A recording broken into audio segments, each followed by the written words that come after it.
টানা ভারী বৃষ্টি ও পাহাড়ি ঢলে শেরপুরের মহারশী, ভোগাই এবং চিল্লাখালী নদীর পানিতে ৩ উপজেলার নিচু এলাকা প্লাবিত হয়েছে। এতে পানিবন্দী হয়ে পড়েছে কয়েক হাজার মানুষ। তলিয়ে গেছে উপজেলা গ্রামীণ অধিকাংশ সড়ক ও ফসলের মাঠ। ভেসে গেছে অসংখ্য পুকুরের মাছ। পানিতে ডুবে মারা গেছে কৃষক খলিলুর রহমান সহ 2 জন। শাকিল মুরাদের তথ্যছবিতে বিস্তারিত। শুক্রবার মহারশী নদীর বাঁধের প্রায় ১৫০ মিটার অংশ ভেঙে গিয়ে পানি ঢুকে পড়ে ঝিনাইগাতি সদর ইউনিয়নে। এতে পানি মুহূর্তেই উপজেলা পরিষদ চত্বর ও ঝিনাইগাতি সদর বাজারে ঢুকে পড়ে। এলাকাবাসী বলছেন, এরই মধ্যে ঝিনাইগাতি, নালিতাবাড়ি ও শ্রীবর্দী উপজেলার নিচু এলাকা প্লাবিত হয়েছে। তলিয়ে গেছে উপজেলার গ্রামীণ অধিকাংশ সড়ক ও ফসলের মাঠ। অনেক বাড়িঘর হাঁটু পানিতে ডুবে আছে। দুর্ভোগে পড়েছেন অন্তত 60টি গ্রামের মানুষ। নদীতে অনেক পানি আসছে। পানি আসার পরে বাজারের ভিতরে পানি ঢুকছে, রাস্তাঘাট ডুবে গেছে। তারপরে বাজারের আশপাশে অনেক ভাঙাচোরা হয়েছে। পাহাড়ে ঢলাইছে, সারা রাত বৃষ্টিও হয়েছে।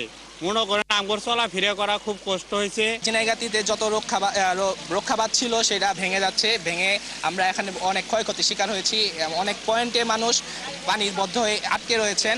আমরা 52 বছর যাবৎ ঝিনাইগাতির এই শহর রক্ষা বাঁধ নির্মাণের দাবি জানিয়ে আছি। সরকার থেকে বারবার আমাদের আশ্বাস দেওয়া হলেও বাস্তবে এখানে কিছুই করা হয় নাই। উপজেলা কৃষি কর্মকর্তা জানান, উপজেলার ৪,৩০০ হেক্টর জমির আমন আবাদ ও ১০০ হেক্টর জমির সবজি আবাদ ডুবে গেছে।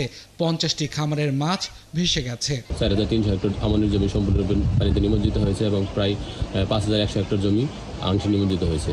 বৃষ্টিপাত যদি কমে যায় খুব দ্রুতই পানি নেমে যাবে, এতে ক্ষয়ক্ষতি অনেকাংশেই কমে যাবে। কিন্তু যদি বৃষ্টিপাত দীর্ঘস্থায়ী হয় তাহলে ক্ষতির সম্ভাবনা বেশি থাকবে। উপজেলা নির্বাহী কর্মকর্তা জানান, পরিস্থিতি পর্যবেক্ষণ করা হচ্ছে। প্রয়োজনে পানিবন্দী মানুষকে ত্রাণ সহায়তা দেয়া হবে। আমরা ইতিমধ্যে উদ্ধার কার্যক্রম চালাচ্ছি। আমাদের ফায়ার সার্ভিস কাজ করছে। পাশাপাশি যেখান থেকে আমরা অভিযোগ পাচ্ছি বা ফোন পাচ্ছি, সাথে সাথে সেখানে আমরা টিম পাঠাচ্ছি এবং পানিবন্দী পরিবার থাকলে আমরা তাদের শুকনো খাবারের জন্য ব্যবস্থা করছি। আমরা জেলা প্রশাসক স্যারের কাছে ইতিমধ্যে বরাদ্দ চেয়ে আমরা চিঠি দিয়েছি। নদ নদীর পানি বাড়ার কারণে প্লাবিত হওয়ার শঙ্কায় রয়েছে ময়মনসিংহ, নেত্রকোনা ও জামালপুর জেলার নিচু এলাকাগুলো। আব্দুল্লাল মামুন, ৭১।